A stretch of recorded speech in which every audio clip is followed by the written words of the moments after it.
Hey there, and welcome to HisTime365. I'm so glad you're here for day 83 of our 365-day journey through the Bible. Today, we'll look at 2 Samuel 1 through 3, and I'll walk you through what happens, what it means, and why it matters. I'll share a summary and some insights to help you see the big picture and connect with the heart of the scripture. During your quiet time, I encourage you to read today's lesson in a Bible translation that speaks to you best. Now grab a quiet moment, take a deep breath, and let's spend a few minutes giving God His time. The Rise of David. Lessons from 2 Samuel chapters 1 to 3. What happens when the dust settles after a great battle? In 2 Samuel chapters 1 to 3, we witness a dramatic transition of power layered with emotion, betrayal, and the complexities of human relationships. The story begins with the aftermath of King Saul's passing. An Amalekite man comes to David, claiming he was responsible for Saul's demise, thinking he would earn favor from the new king. Instead, David is deeply grieved. He mourns for Saul and Jonathan, saying, "How are the mighty fallen?" 2 Samuel 1:19. This moment reveals David's heart.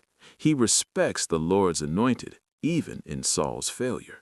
David's reaction teaches us about compassion, even towards our adversaries. David's grief is palpable. He doesn't celebrate Saul's passing. Instead, he honors the fallen king, highlighting the importance of recognizing the humanity in everyone. This can resonate with us today. Think about how we might overlook the struggles of those we disagree with, whether it's a colleague at work who challenges our ideas or a family member we clash with. Acknowledging their humanity can transform our perspective. Following this mourning period, David is declared king over Judah.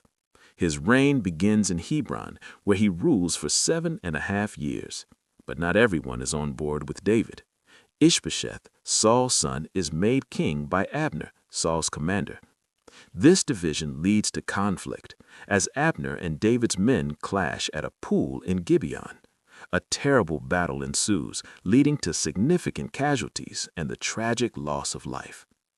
In the midst of this strife, we see themes of loyalty and ambition. Abner, initially serving Ishbosheth, eventually grows disillusioned with the king. He recognizes David's potential and decides to switch sides. This move is bold, but it highlights a significant lesson. Sometimes, loyalty to the right cause trumps previous loyalties.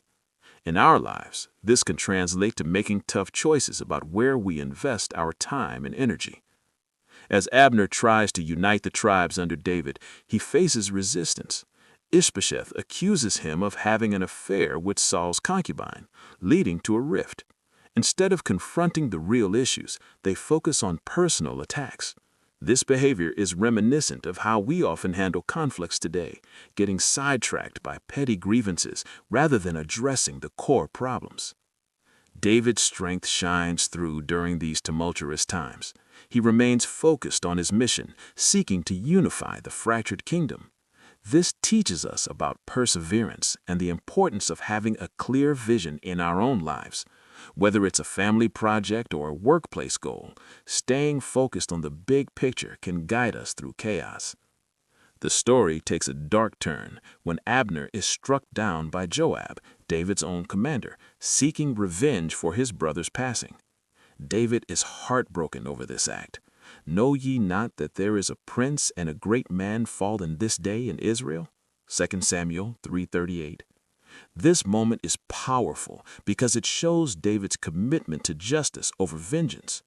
In our daily lives, we often face moments where we can choose to retaliate or to rise above, and David's response serves as a model for how we can act with integrity. Through all this turmoil, David's character emerges as a beacon of hope. He shows us that true leadership is not about power, but about compassion, vision, and integrity.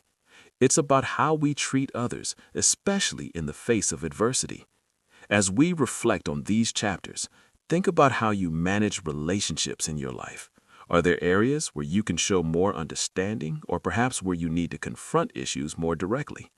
David's story encourages us to think about the legacies we build through our actions and decisions. True leadership is defined not by power, but by compassion and integrity. How do you think David's mourning for Saul impacts his leadership style? In what ways can we apply the lessons of loyalty and ambition from this story in our own lives? Thanks so much for joining me today for HisTime365. Remember, today's reading is 2 Samuel 1 through 3, so be sure to spend some time with those verses during your quiet time. Tomorrow, we'll be diving into 2 Samuel 4 through 7, so feel free to read ahead if you like to prepare. If you enjoyed this time together, don't forget to like, subscribe, and tap the bell so that you never miss a day on this journey. I'll see you back right here tomorrow for day 84. Until then, stay encouraged, and thank you for giving God His time today.